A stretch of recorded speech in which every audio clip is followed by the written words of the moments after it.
In July 1648, during the final clashes of the 30 Years' War, the Swedish army looted the city of Prague. Among the treasures they stole and brought home was a book called Codex Gigas. Not only is Codex Gigas, which means giant book, famous for being the largest medieval book in the world, but because of its contents, it is also known as the Devil's Bible. It got its name, Devil's Bible, from the illustration of the devil on page 290. It is believed to be the only Bible of its era that depicts Satan. And there the devil is, looking more like a cartoon character in an ermine diaper rather than evil incarnate. We're racing through the Bible, and this is 1st and 2nd Peter. Are you ready? Let's go.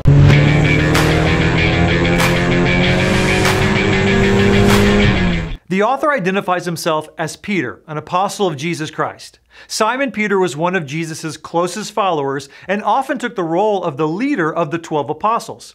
It's unfortunate, but the first thing that many people remember about Peter is his failure.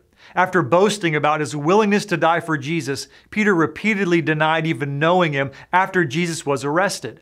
Peter failed, but he was far from a failure. In fact, he became a great leader in the early years of the church and was a powerful witness to the resurrection of Jesus. He traveled widely preaching the message of the gospel, and in the end, he was executed for his faith, crucified upside down in Rome. Peter's most enduring legacy really should be the 2 letters that he wrote, encouraging Christians who were hurting. His first letter is short, clear, and full of instructions, while also covered with tenderness and concern. He is writing to Christians scattered throughout Asia Minor. Peter wrote this letter to encourage Christian friends to remain faithful to Jesus during times of difficulty and suffering. As the church grew, so did opposition. Christians were barely tolerated in some cities and openly persecuted in others. It was only a matter of time before Emperor Nero's brutal insanity turned against Christians. It's a letter just as relevant to Christians scattered throughout the world today. It shows us how to survive in a world turned hostile and how to focus on the hope we have in Jesus instead of the hopelessness that we often see around us. This letter was probably written near the end of Peter's life, around 63 to 64. Some of the main themes include hard lessons that you may have struggled with, like appreciating our salvation rather than taking it for granted, learning obedience and submission, even though it's tough, practicing holiness without developing a sanctimonious smirk, living in the world without being tainted by it, emulating Christ's sacrificial lifestyle so it becomes our own, growing through our sufferings rather than being defeated by them, being faithful in our relationships with family and employers and employees, grasping our true identity as God's people, preparing for judgment without being driven by fear, and developing the character of leaders of which God can be proud.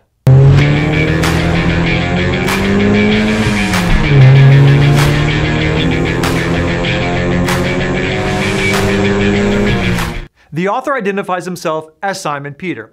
Now he's addressing the very same people he wrote to in the first letter with perhaps an even larger audience. In his second letter, Peter wrestled with his own mortality. He knew he would soon face execution. He writes, "So I will always remind you of these things, even though you know them and are firmly established in the truth you now have. I think it is right to refresh your memory as long as I live in the tent of this body, because I know that I will soon put it aside, as our Lord Jesus Christ has made clear to me. And I will make every effort to see that after my departure, you will always be able to remember these things." In the relatively new and largely unexpected situation of the Christian church after the death of the apostles, the writer assures his readers that they are not disadvantaged as Christian believers who do not have personal access to the apostolic eyewitnesses. Peter anticipated that false teachers would soon creep into the church.